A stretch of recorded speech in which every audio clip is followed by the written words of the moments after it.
Good. What are some misconceptions that people have about sister locks? I think I think it's a lot. The 400. I think the 400 lock rule. That's what I was gonna say. The 400 amount lock thing rule. has been The 400 lock rule. crazy. Let me tell you something. Your hair, if you some people hair density cannot produce 400 locks. That don't mean you ain't got sister locks because you ain't got 400 plus locks in your head. Look, you see how small these are? If your locks are still the same size, no matter whether you got 400 in your head or not, if these still around the same size, baby, you got sister locks. You know what I'm saying? It ain't nothing to it but to do it. Your hair can't produce 400 locks. People that will try to keep up with that stigma will find that their locks. And then they go that myth, oh, sister locks are too small. Over time they pop. They pop because people make them too small thinking that they gotta be that small. No, it's pretty much about, yes, of course, you know, you want small locks, but it's about having healthy small locks. You get what I mean? Some people's hair cannot produce 400 healthy small locks. Now, can they produce 300, 200? Yeah, but they can't produce 400, and that is okay. Again, your edge, like fingerprints, everybody's hair is different. Some people could produce 400 easily, quickness, heck, even more. Some people can't. That, you know, that stigma right there that you need 400 locks, no. It's all about size and a grid pattern. That's all it's based off of. And even when it comes down to the grid pattern, the only way you gonna know 100% sure if you got the sister lock grid pattern is if a certified sister lock consultant sees your hair and sees your grid pattern, or did your grid pattern.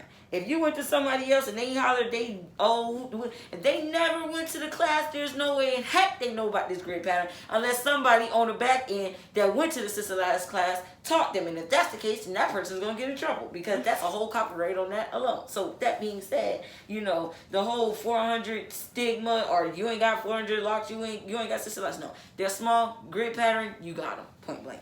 Period. What are some best tips for sister lock maintenance? Oh, that's a good one. Because I struggle. Keeping up at the beginning. It's pretty much just like anything. How you act at the beginning is going to determine how your journey ends up. Some people got to walk on eggshells more than others. That's why it's important to listen to what your loctician. Do not cut corners. Because whatever reason, if your loctician tell you to do XYZ, please do XYZ. Don't try to do 1, 2, 3, because 1, 2, 3 ain't gonna work on your hair. You get what I'm saying? And you're gonna find yourself in a predicament where it's gonna be costly or it's gonna be more detrimental. You want to stick to, you know what I'm saying, what you know. So with that being said, prime example, braiding and banding. No deviating from that. There's no way you can deviate from that. You're going to find yourself in a whole lot of stuff that you don't want to be in behind you not wanting to braid and band. I know it's aggravating and I know it's irritating and I know it's time consuming and stuff like that. It's tedious, all that good stuff. But at the end of the day, it's something you're going to have to do in order to keep your hair up. Another thing, all these products and stuff. I understand you probably feel like, oh, if you only put a little bit of this in, that's all it takes for it to have slippage. You get what I'm saying? Especially at the beginning. Now again, like I said, all of that stuff is usually at the beginning. Once your hair lock, you able to flap your wings and do what you want to do. But until then, it's really about keeping up. It's staying on top of it at the beginning. Staying on top of your retightenings too. That's another thing that you also want to take in consideration before getting locks is if you can afford the upkeep on them. You know what I'm saying? This ain't something where you can pick and choose when you want to come in. Right. You can't just pick and choose when you want to come in. It has to be on the schedule. So if your loctician said come every 6 to 5 weeks, that's what it is. You need to come every 6 to 5 weeks because you waiting that 7th, that 8th, heck, that 9th week, your hair gonna be to, you know what I'm saying? And then you wonder why your loctician is she charging you more because you got more new growth or your hair done grew. They started merging together because another thing about having small locks, you run the likelihood of your locks joining together faster than if your hair was a little larger just because they're already close together as it is. So with that being said, it's important to stay on top of your retightness. And it's also, so if you ain't got the money to be coming every four weeks or whatever amount of time to keep up with your retightenings, then, you know what I'm saying, then take that in consideration too. Mm-hmm. Yes. I know that was something I definitely had to consider. Can I afford it every month? Right. Like, this is not, you know, you go get some box braids, you spend $300, you don't have to do nothing for 3-4 months, whatever.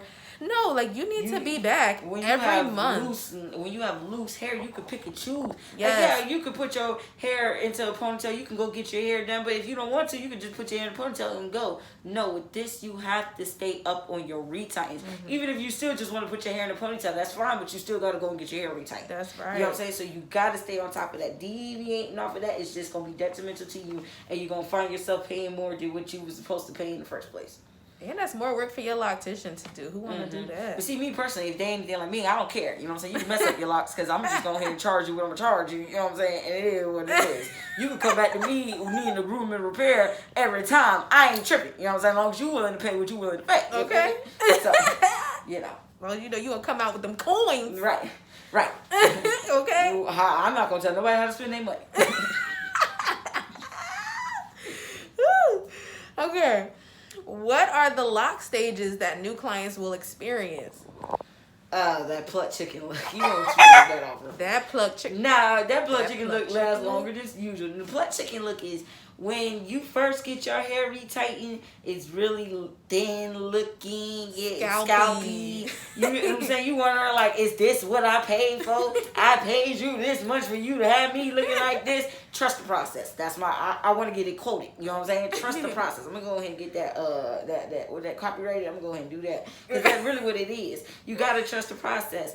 At the beginning, it is going to be scalpy. You're going to have a little bit of dandruff. If you already got dandruff, it's going to be a little bit more excessive. You're going to feel like, well, what the heck I paid for? You know what I'm saying? Again, that's just at the beginning. Your hair does not stay like this. She didn't get flowy like this until like the third, not the third, probably like the second retightening. The second retightening that's when she started swelling up. But at the beginning, and she still got some swelling up to do. But what I'm saying is at the beginning, you're not going to offer it look like that. But if anybody who ever had plaits or ever plaited their real hair knows that. Like at the first day, yeah, it looks real condensed in, real thin, like, but over time it starts swelling up and start looking poofy. That's anything. You get what I'm saying? That's just our hair. So with that being said, just over time. Now I do notice that you know, the more you wash your hair, the faster it swells up. So if you're one of the type of people that only wash their hair once a month, you probably won't swell as fast as somebody that's gonna wash their hair every 2 weeks. You get what I mean? And also, and then even then, you may not swell up to, again, where everybody feeling like everybody here is the same. You may swell up one thing, and the person may swell up different. You get what I'm saying? Yeah. So what I'm pretty much saying is you may be in this pluck chicken look phase longer than other people, and so you and your homegirl may get y'all hair done at the same time. Your homegirl done been swelled up, and you still at phase 1.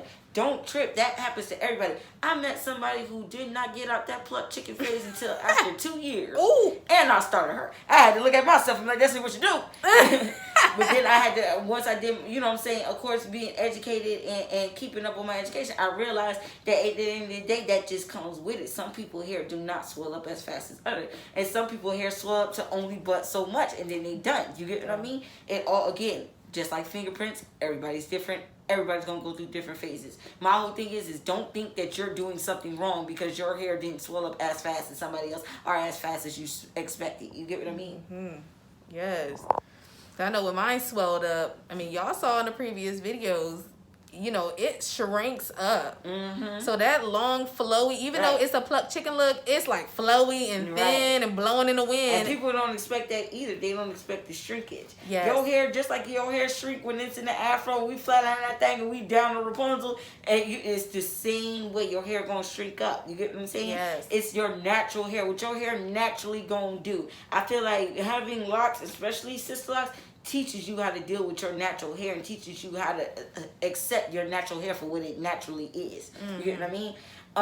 Also, another thing is dandruff. That's another thing you gotta look for, or not look forward to, but also expect. Some people, if you're lucky, you don't get no dandruff. Mm-hmm. Some people, if you ain't never had dandruff, you might get some dandruff. And some people, if you already got dandruff, it may be a little bit more excessive. The reason why is your scalp, again, is exposed more. That means it's exposed to the sun more. A lot of times when we were loose, natural, you know, we was wearing the weaves, or heck, even if our hair was just in the afro, it was not exposed to the sun as much as it is now. So it's now like get your hair used to being in that sun. That's kind of like the same thing as getting like a little sunburn. You get what I'm saying? How people's skin go to peeling after a while. It's kind of like the same thing. It's just your hair getting that, your scalp getting that melon. You know what I'm saying? Having that melon set in. You know what I'm saying? So until that melon starts setting in your scalp at the beginning, you're gonna go through those dandruff phases. But again, you know, nothing but a little antiseptic, and the antiseptic is a water-based product. You can use it as needed. Witch hazel, that's another good thing. Now some witch hazels come a little thicker than others. You might want to dilute it, make sure it ain't too much on your head. But yeah, you know, it's a little certain needs. Please do not use rubbing alcohol. I don't know who came up with that theory. That's gonna burn your scalp. Do not use that rubbing alcohol. Can you use witch hazel? You use witch hazel, not rubbing alcohol. Okay. Don't use rubbing alcohol. Oh my God. Whoa. And don't use Dawn. Whoever came up with that video, you know you're wrong. Don't put no Dawn in your locks. Do not. I know y'all seen them ducks, and I know y'all seen that Dawn commercial, and I know everybody felt like that thing was legit. I don't care what they say. Don't put no Dawn. Don't put. It's a reason why dish soap is dish soap. That's all I'm gonna say. Dish soap. Yeah, man. They're putting Dawn in their head now. Can't tell you how many clients asking me, "Is this okay?" Why did you think that was okay? Golly. We been knew Dawn was out. If we was gonna say Dawn was cool for your head, we would have been told you. Whew. Yeah, man. Put Dawn now. Please don't put no Dawn. But that's another story.